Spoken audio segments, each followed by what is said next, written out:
oncológica, hidroterapia y apoyo social a niños y niñas que enfrentan enfermedades complejas, degenerativas y terminales. Y finalmente, las solicitudes para participar como oyente, que le informé recién, que corresponden a la Fundación Ronda Chile, Fundación Mujer, Derechos y Cuidados, de la organización Yo Cuido, del Grupo de Apoyos a Familiares de Personas con Alzheimer y de la Fundación Cuidadores CAN. Para hoy, Presidenta, en la tabla tenemos dos proyectos. El primero es para continuar con el estudio del proyecto de ley iniciado en moción de los honorables senadores señoras Campillay y Gatica y señores Castro González y Walker, que modifica la ley 20.285 sobre acceso a la información pública con el objeto de facilitar el ejercicio de ese derecho a niños, niñas y adolescentes. Este proyecto estaba para a pesar de ser artículo único, estaba para una aprobación en general. Ya. Y luego, en segundo lugar, iniciar el estudio en particular del proyecto de ley en segundo trámite constitucional, originado en mensaje de Su Excelencia el Presidente de la República, que reconoce el derecho al cuidado y crea el Sistema Nacional de Apoyos y Cuidados correspondientes, con urgencia calificada de suma.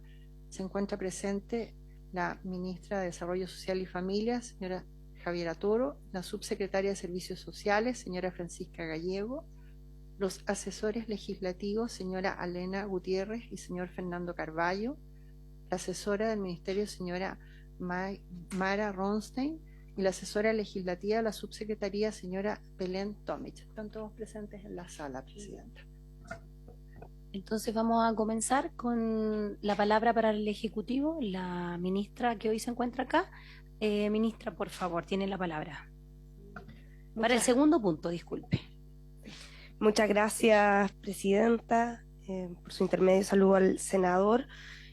Como hoy día la idea es empezar la discusión en particular del proyecto de ley, quisiera partir con una presentación que da cuenta de las indicaciones que presentó el Ejecutivo, por sobre, evidentemente, lo que ya expusimos respecto de los objetivos del proyecto de ley durante la primera parte de esta discusión cuando se aprobó en general. Entonces, si le parece, voy a empezar a exponer este PPT, que relata de manera general cuál es el objetivo de las indicaciones que nosotros como Ejecutivo presentamos, que son 17 indicaciones del Ejecutivo, y que tienen por objeto, en primer lugar, llenar el vacío en el rol de supervisión del Sistema Nacional de Apoyos y Cuidados,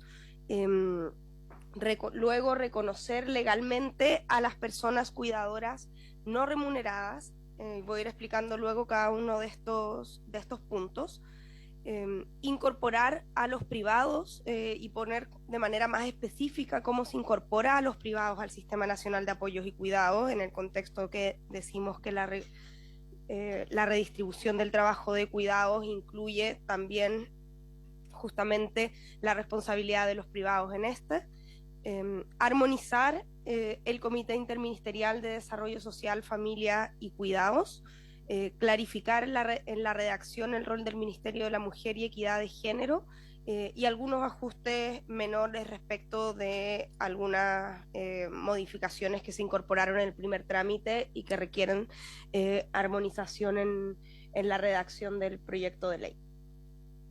Estas indicaciones, específicamente, ¿cuál es su contenido? En el tema de supervisión, como surgió varias veces en la discusión, se planteaba que esta labor de supervisión, o sea que si bien se creaba el sistema, había pocos mecanismos para asegurar justamente y garantizar la calidad y el servicio. Entonces nos pareció necesario reforzar la labor de supervisión de la Secretaría Ejecutiva de Apoyos y Cuidados, pero también de todos los servicios y ministerios que están a cargo de distintos programas de cuidado, y para eso se plantean el establecimiento de orientaciones generales de apoyos y cuidados y orientaciones técnicas específicas, la estandarización de canales de gestión, reclamos y consultas, y también un registro de prestadores privados de servicios de apoyo y cuidado, que nos parece relevante para que exista un registro único, información clara a la ciudadanía, para que los servicios, ministerios puedan eventualmente fiscalizar si corresponde, pero también que es una cuestión útil de cara a poder hacer público, poder hacer accesible a la ciudadanía cuáles son aquellos servicios, programas e instituciones que existen. Luego, en esta incorporación de privados, además de este registro, se establece la red de instituciones colaboradoras del sistema, los privados como colaboradores, equivalente a lo que tenemos hoy día en la red de empresas Chile Cuida, pero que es una red que ha sido creada de manera administrativa y acá se crea a nivel legal y se establecen mecanismos más vinculantes de compromisos que adquieren los privados, y la habilitación de convenios entre privados y los GORES. Recordar, aquí había una discusión respecto de los privados con fines de lucro. Nosotros estamos estableciendo la habilitación de que estos convenios existan, pero que sean convenios de colaboración sin transferencia de recursos públicos a los privados con fines de lucro. También se establece el registro de personas cuidadoras no remuneradas, que también existe hoy día por acto administrativo de este gobierno, los elementos de armonización que ya señalé del Comité Interministerial y el rol del Ministerio de la Mujer y Equidad de Género. Cuando vamos a lo primero, que son las orientaciones generales y orientaciones técnicas específicas y de supervisión, lo que se busca es crear una mirada institucional sobre las distintas acciones de supervisión que justamente esté y sea una especie de paraguas de todos los servicios de apoyos y cuidados, recordando que los servicios de apoyos y cuidados están muchos en servicios del Ministerio de Desarrollo Social o en el propio Ministerio de Desarrollo Social a través de la Subsecretaría de Servicios Sociales, pero que también hay servicios y programas de apoyos y cuidados en otros ministerios y en otros servicios. Entonces la idea es que se armonicen estándares de todos los servicios y por lo tanto que sean para todos los organismos de la administración del Estado, ya sea que presten estos servicios y prestaciones directamente, ya sea que la presten por terceros y por lo tanto, por ejemplo, si existen convenios para la prestación de programas de cuidados con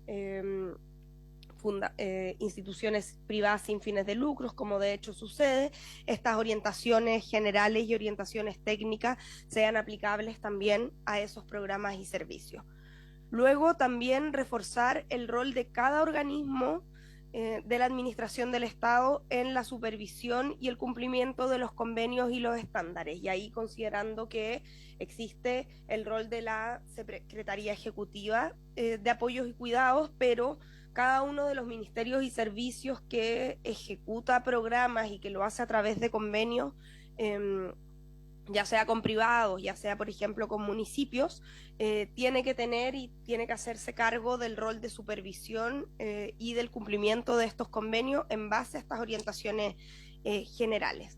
Y además se refuerza el rol de supervisión de la Secretaría de Apoyos y Cuidados respecto de los servicios de apoyos y cuidados, es decir, los servicios, los ministerios que tienen este tipo de programas tienen una responsabilidad de supervisión sobre sus ejecutores y a su vez la Secretaría de Apoyos y Cuidados tiene un rol más contundente de supervisión sobre todos justamente estos organismos de la administración del Estado en el ámbito de sus consecuencias, de sus competencias. Luego, en segundo lugar, se establece la estandarización de los canales de gestión, reclamos y consultas. Y esto es importante de cara a la ciudadanía también, considerando que los servicios, los programas de apoyo y cuidados se encuentran en distintos organismos públicos, pero todos deben justamente sujetarse a este sistema que estamos creando por ley. Y en ese sentido, consideramos necesario que los canales de gestión de reclamos y consultas de todos los servicios de apoyos y cuidados tengan estándares comunes de atención, plazos máximos de respuesta, formatos únicos de registro. Entonces se establece como función de la Secretaría de Apoyos y Cuidado propender a esta estandarización de los distintos canales de gestión. reclamos y consultas. Luego se crea el Registro Nacional de Prestadores de Servicios de Apoyos y Cuidados, y aquí se busca crear un registro obligatorio tanto para los prestadores públicos y los privados con y sin fines de lucro, que consolide y complemente los registros que ya existen.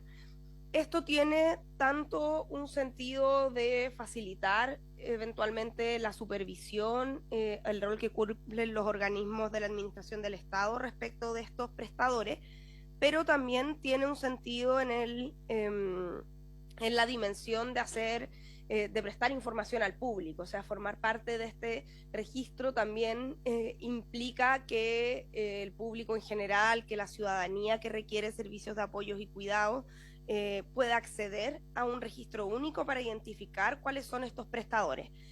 Quisiera señalar que quizás algo que podría ser similar en esta materia es un registro que hoy día existe de LIAMS, que no es obligatorio, pero a pesar de eso tiene una cantidad importante de LIAMS privados que están registrados, porque tiene también y cumple cierto rol de importancia para las propias residencias o establecimientos. Entonces, un poco sería como ese registro, pero obligatorio y muchísimo más completo. No sería solo respecto del IAM, sino de todos los servicios de apoyos y cuidados.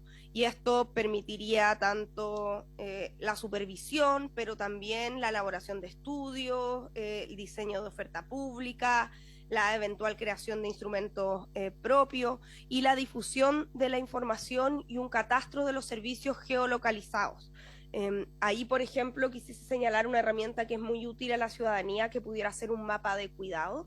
Nosotros tenemos, por ejemplo, en el Ministerio, junto con el Ministerio de Bienes Nacionales, un primer mapa de cuidados de servicios de apoyo y cuidados, pero este es con la información que está disponible, que no es un registro, por lo tanto, comprensivo de todos los servicios. En cambio, por ejemplo, en México existe un mapa de apoyos y cuidados que es comprensivo de los distintos servicios y programas y que es muy útil también de cara a la ciudadanía y de dar a conocer justamente cuál es toda esta oferta, y eso nos parece entonces, por eso decimos que este Registro Nacional de Prestadores de Servicios de Apoyos y Cuidados cumple una función en materia de supervisión, pero también cumple una función en materia de poder garantizar efectivamente que los privados que prestan servicios de apoyos y cuidados sean parte del sistema. Recordar que hablamos siempre que el objetivo del sistema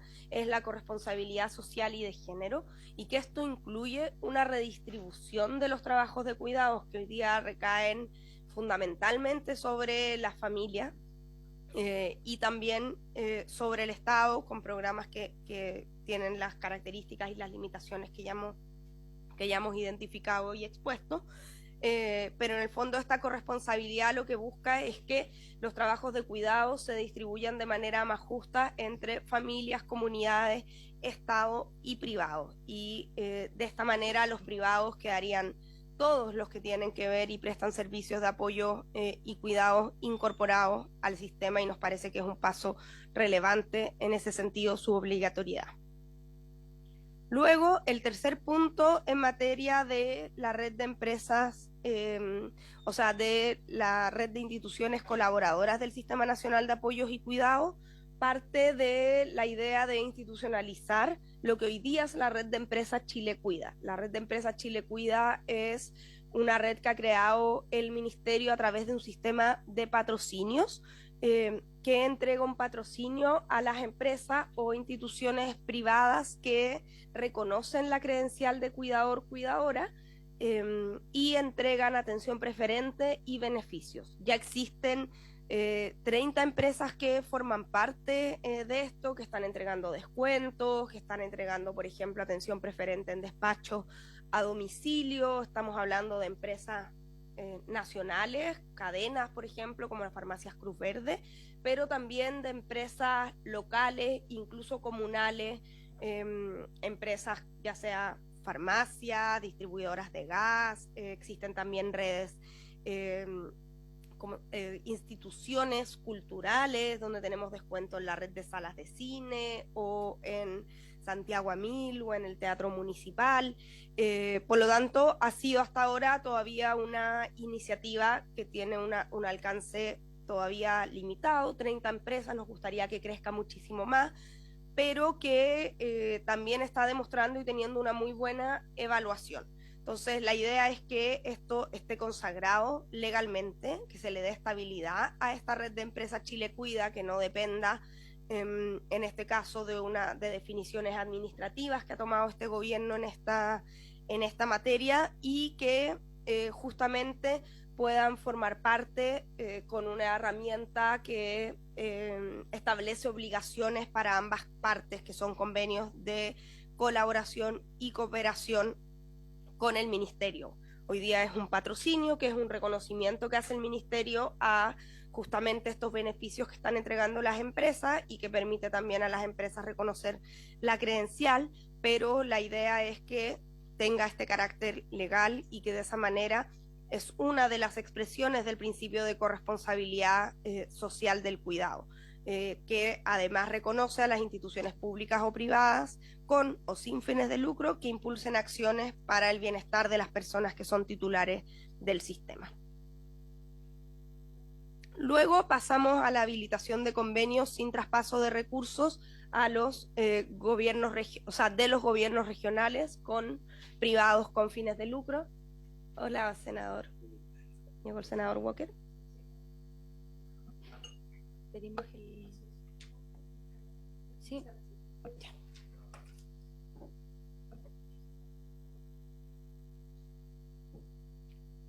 ¿Sí? Sí. ¿Estamos listos? Ya. Bueno, en nombre de Dios y la patria, se inicia la sesión.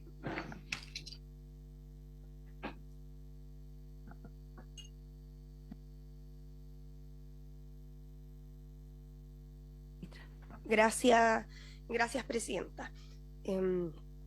Estábamos, senador, exponiendo en términos generales el contenido de las indicaciones que ha presentado el Ejecutivo al proyecto de ley.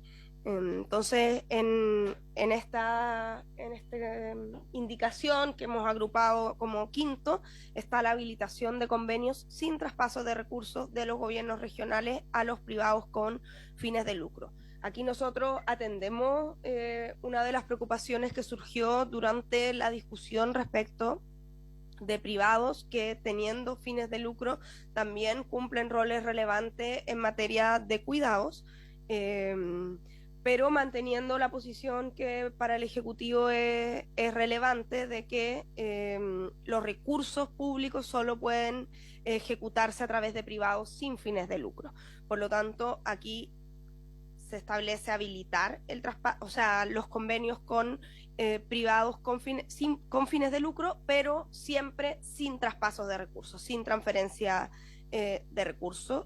Por lo tanto, nos parece que eso atiende en parte la preocupación, pero manteniendo esto que nosotros consideramos un límite que es fundamental respecto del buen uso de los recursos públicos. Luego tenemos el Registro Nacional de Personas Cuidadoras No Remuneradas. Ahí recordamos que este gobierno ha creado un registro en el RCH que entrega una credencial de persona cuidadora a quienes se registren como cuidadores o cuidadoras no remuneradas de personas con dependencia moderada o severa. La idea es que este registro tenga una consagración legal, y de esa manera se constituye en una política de Estado, y también que esta regulación legal le otorgue cierta estabilidad y cierta estructura. Esta consagración legal está establecida de una manera que permite independencia también de los requisitos de acceso a la información que existen hoy día en el Registro Social de Hogares. El Registro Social de Hogares tiene información social de las personas, sin duda, y tiene respecto de instituciones públicas obligaciones de compartir información cuando son necesarias para la prestación justamente de distintos tipos de programas o prestaciones sociales. Nos parece que en el caso, y lo hemos visto durante la implementación de esto, del registro de personas cuidadoras no remuneradas, existen eventualmente necesidad de compartir información con otras instituciones públicas que son más amplias que en general el resto de las características sociales que están en el registro, y por eso permite esta independencia.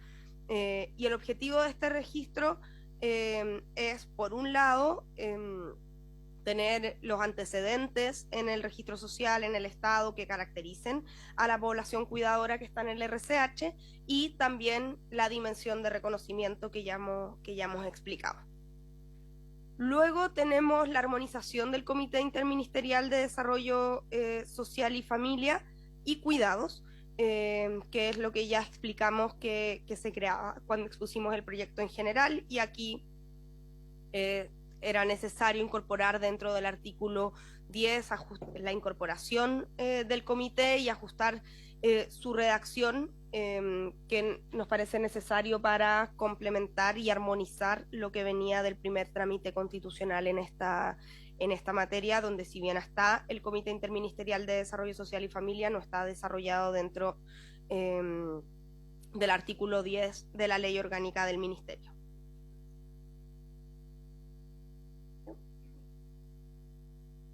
Luego se regula y se especifica el rol del Ministerio de la Mujer y Equidad de Género en la gobernanza del sistema.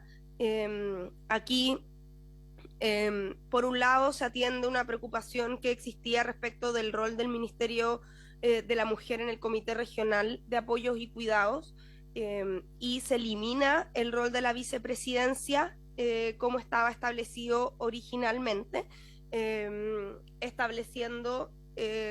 manteniendo la presidencia del gobierno regional y el rol del Ministerio de la Seremi de Desarrollo Social y Familia, pero se propone en su reemplazo que la Seremi de la Mujer y Equidad de Género tenga un rol de resguardo de la promoción de la corresponsabilidad social y de género en el comité regional. Y esto es coherente con los otros elementos que se precisan de manera general, que se establece que el Ministerio de la Mujer y Equidad de Género tiene un rol para velar por la promoción, coordinación, consistencia y coherencia de las políticas, planes y prestaciones que se implementen en el marco del sistema en materia de corresponsabilidad y de género. En ese sentido, a propósito de las discusiones que se plantearon y entendiendo que en materia de cuidado es un ámbito donde se expresa particularmente, de manera particularmente clara, las desigualdades entre hombres y mujeres, se entiende que el Ministerio de la Mujer y Equidad de Género tiene que tener un rol general en la gobernanza. Y también se establece la función de promoción de la formación y capacitación en servicio de apoyos y cuidados de las personas cuidadoras, la educación y la cultura en esta materia, y especialmente cuando hablamos de la corresponsabilidad social y de género, incorporando algo que también se había planteado durante la discusión, en el sentido de que hay una dimensión de lo que nos planteamos como objetivo que tiene que ver con la corresponsabilidad de género, que tiene desafíos que quizás son más complejos que simplemente los institucionales, porque hay una dimensión también cultural que no se cambia únicamente con una ley. Por lo tanto, ahí el Ministerio de la Mujer creemos que también puede jugar un rol más preponderante, y por eso se detalla se especifica de esa manera. Eso es el resumen de las indicaciones que hemos presentado, y como decía al principio, además de algunos ajustes menores para la redacción o para armonizar algunas cuestiones que se incorporaron durante la tramitación del primer trámite respecto del proyecto original del Ejecutivo. Muchas gracias, Presidenta. Muchas gracias, ministra. Ofrezco la palabra. Senador Walker. Adelante, por favor, senador. El último en llegar y el primero en preguntar. Gracias, Presidenta. Saludar a la Comisión, saludar a la ministra, a su asesora, a la subsecretaria.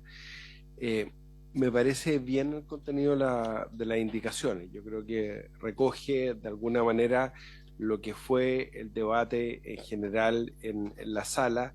Sé que lo que generaba más discrepancia es lo que dice en relación con las entidades con fines de lucro.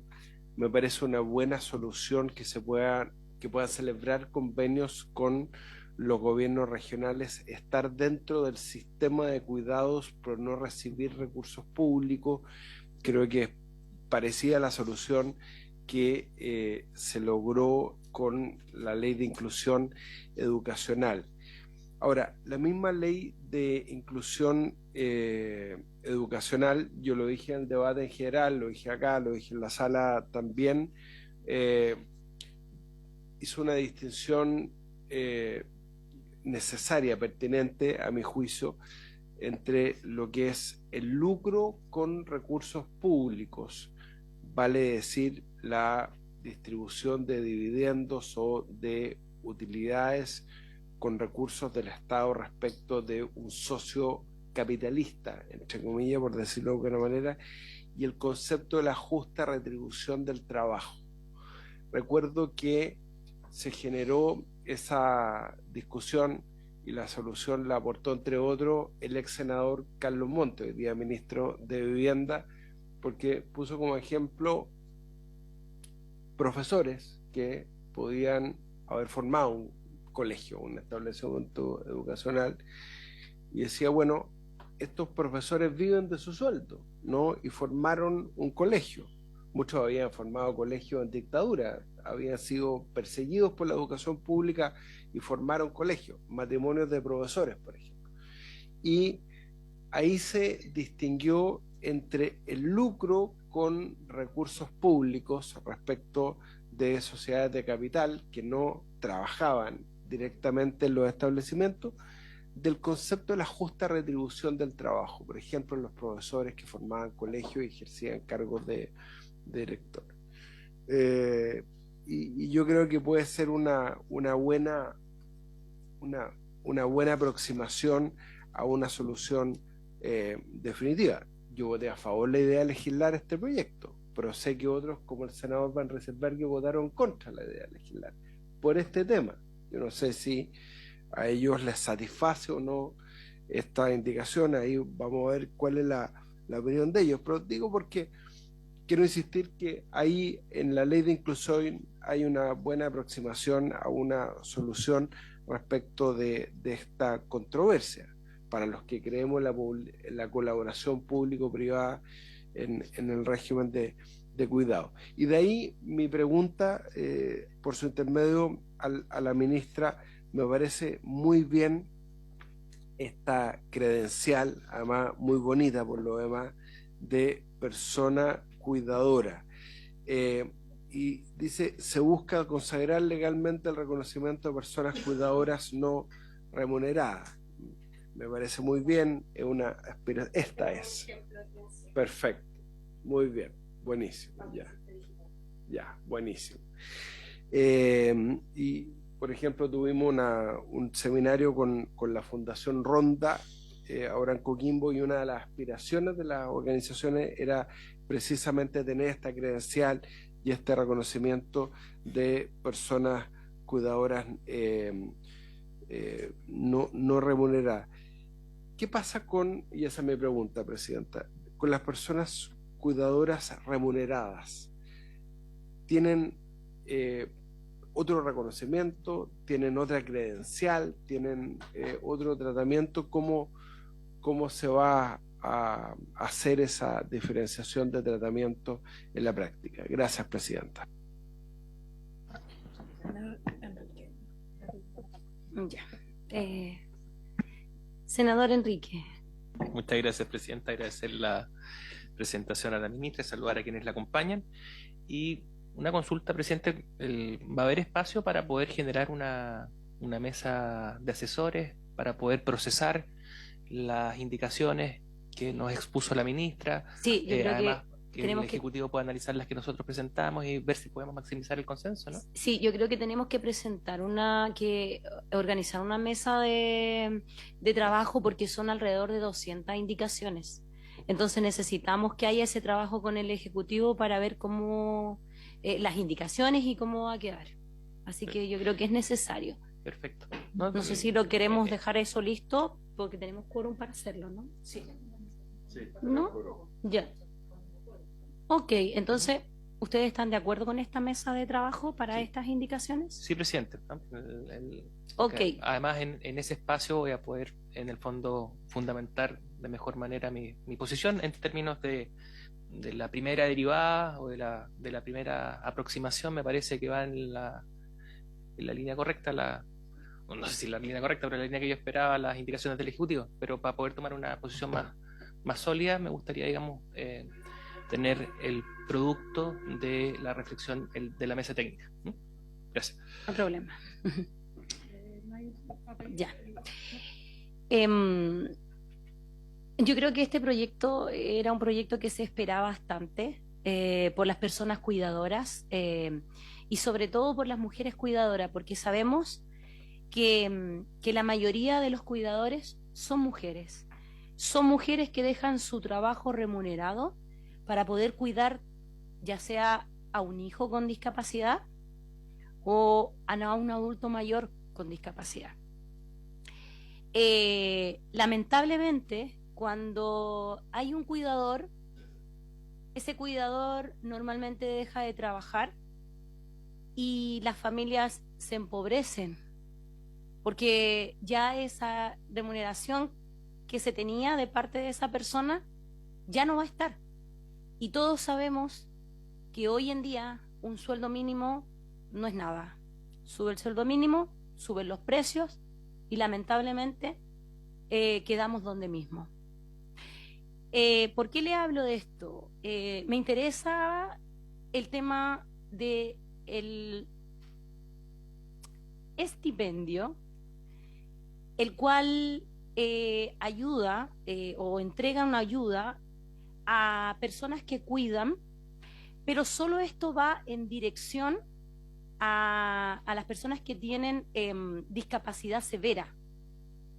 Y a pesar de eso, de que solo es para cuidadores que cuidan a personas con discapacidad severa, hay una lista de espera para para que le aprueben esa ayuda, ese estipendio.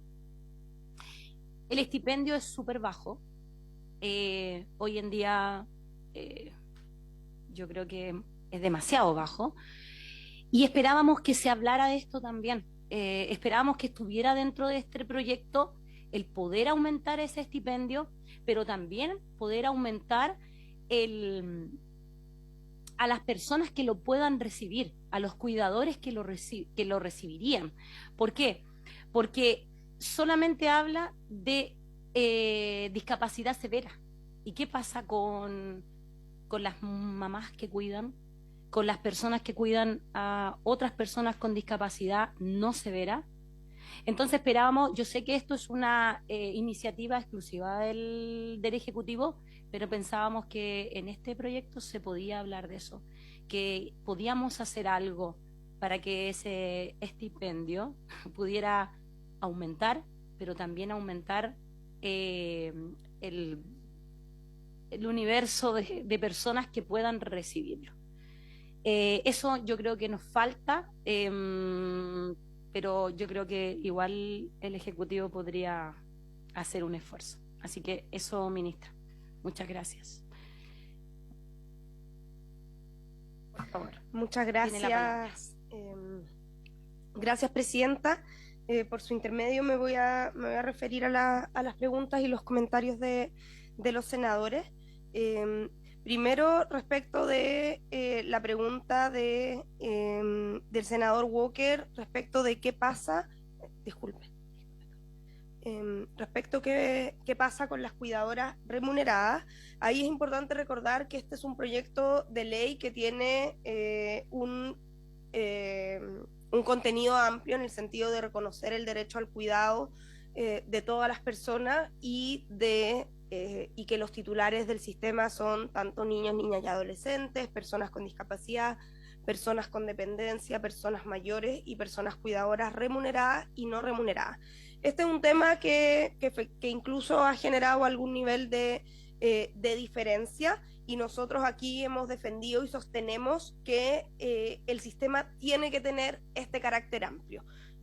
Por ejemplo, frente a propuestas que han surgido de eliminar, por ejemplo, a las cuidadoras remuneradas o eliminar como titulares del sistema niños, niñas y adolescentes, nosotros aquí tenemos una visión de que el proyecto tiene que tener una regulación, o sea, una regulación que incorpore a todos estos titulares del sistema. Sin embargo, entendiendo también que una noción demasiado amplia puede quizás no atender suficientemente bien todos los elementos, nosotros de todas maneras creemos que el sistema tiene que tener esta dimensión amplia porque debe también tener este carácter de sistema. Pero tiene regulaciones específicas para distintos titulares. Y en ese sentido, nos parece, y como lo hemos trabajado, la credencial justamente está orientada específicamente a las cuidadoras no remuneradas de personas con dependencia moderada o severa. Evidentemente hay cuidadoras de personas con dependencia leve, hay cuidadoras de niños, pero nosotros hemos visto que en particular esta población, y en parte por lo que señala la senadora Campillay, requiere especialmente este reconocimiento, sobre todo porque es una población que se empobrece especialmente por el cuidado que esto significa. Y por ejemplo, las cuidadoras remuneradas, nosotros también lo explicamos, son titulares del sistema, pero no es el ámbito más desarrollado no porque no sean necesarias ni relevantes en el cuidado, pero porque existe toda una regulación en materia laboral, por ejemplo, al respecto. De todas maneras, se establecen derechos específicos que sí nos parecen necesarios, pero el proyecto pone mayor énfasis en las cuidadoras no remuneradas. Ahora, esto no quita que son parte del sistema todos los otros titulares, otras políticas públicas, que hay algunas medidas específicas para los otros cuidadores y eventualmente podrían, en virtud de las leyes que se establecen, o sea, de las normas que se establecen aquí mismo, incorporarse otros programas al sistema. Respecto de la propuesta del senador Van Rieselberghe, estamos de acuerdo, entiendo que los asesores ya han estado en conversaciones, han estado reuniendo y tienen una fecha próxima de reunión. Nos parece muy bien poder trabajar de esa manera, entendiendo que esto también significa que todos tenemos el interés de que esto pueda tramitarse, pueda avanzar, y la mesa creo que ayudaría mucho a eso, incluso a identificar diferencias que existen, que son legítimas, pero que nos parece que es bueno que se resuelvan. Y respecto de la pregunta de usted, Presidenta, nosotros, bueno, primero señalar que comparto completamente la premisa que usted señala. Efectivamente, uno de los problemas que identificamos y que es parte un poco quizás de un círculo vicioso tiene que ver con esta feminización del cuidado, esta dificultad de acceder al trabajo remunerado y un círculo de empobrecimiento femenino. Y en ese sentido a nosotros también nos parece muy deseable que pudieran haber más apoyos económicos. Efectivamente, el estipendio hoy día es un programa que tiene un monto bajo y que tiene una cobertura baja. Nos encantaría al menos poder llegar a todas las personas que cuidan a personas con dependencia severa. Lamentablemente esto es algo que como ejecutivo evaluamos que no ha sido posible evaluar en este momento, producto de restricciones presupuestarias. Inicialmente había un compromiso del gobierno de que con los recursos de la reforma tributaria iba a haber una parte que se iba a destinarse al sistema de cuidados. Como sabemos, eso no pudo prosperar. Y por lo tanto, si bien el proyecto tiene un informe financiero de alrededor de 65 1.000 millones de pesos que sirven para establecer el sistema, para poder incorporar como programa principal, como oferta principal, el programa que es la Red Local de Apoyos y Cuidados, pero lamentablemente esos recursos no son suficientes para la ampliación del estipendio. Es algo que nosotros creemos que queda como desafío en adelante. Y la verdad es que en este momento nos parece que existe una restricción presupuestaria, pero este estipendio de todas maneras forma parte del sistema, y por lo tanto en el marco del sistema y en el marco del principio de progresividad que se establece respecto del derecho al cuidado, creemos que debiese seguir creciendo, y esta discusión se plantea año a año en la ley de presupuestos. Gracias, presidenta.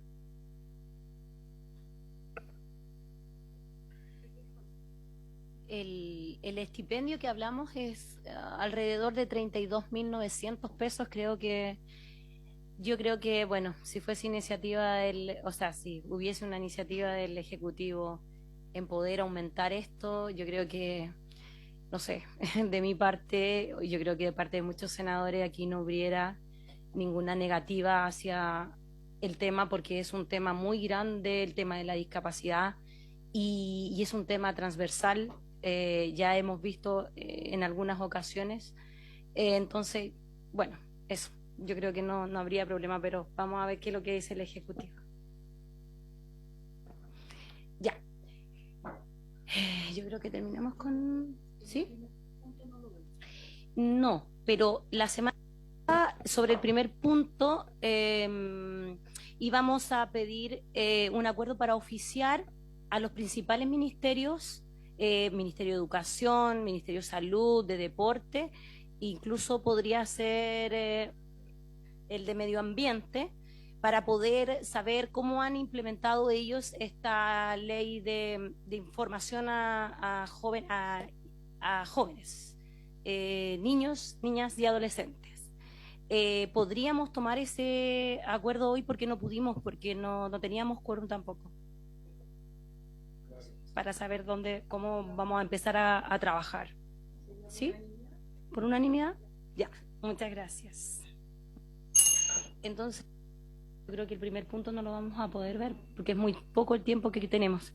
Así es que, bueno, por haberse cumplido el objeto, la sesión de la citación, damos por terminada.